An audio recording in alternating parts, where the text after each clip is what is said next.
I just had to get out of the office today.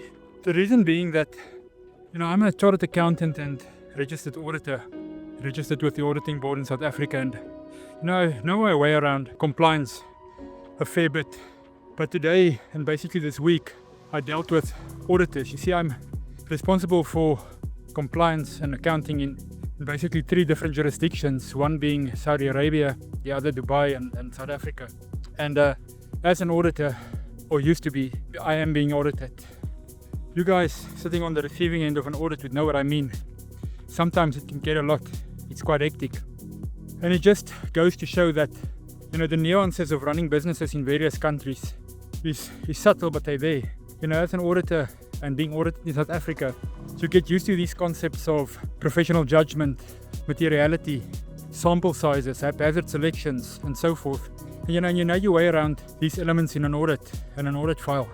But then you get to jurisdictions like Saudi Arabia, where it's much more rule-based. Concepts like professional judgment is really only applying the rules, strictly. The outcome is very narrow. There's very little room for judgment, unlike the concepts we're used to in other jurisdictions. Sampling is also a thing that seems to fall a bit to the wayside. The other day I received my list of requirements back, and lo and behold, they wanted at least 50 sales invoices. So I pushed back and said, listen, but this is way too much. What happened to sampling? And they changed it. But the concept is that they literally want to go through every single thing and check every single balance. This ties into the fact of materiality as well. So it will also seem that in a jurisdiction like materiality is either very low or in most cases non-existent, because literally they check every balance to the T. So you have to have explanations, reconciliations, and upon reconciliation. Now, I'm not saying these things are bad.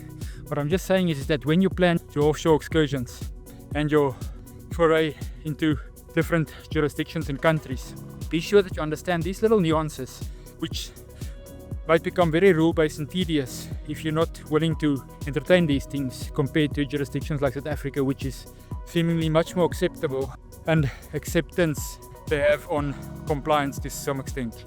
Nevertheless, I just thought I'd share this interesting story of the auditor being audited, and it's basically chased me out of the office earlier, up the mountain, just to get some reprieve, because you wouldn't believe being audited is quite hectic. If you need any guidance or assistance or help, or just want to chat about other jurisdictions, give me a shout. We can go through it.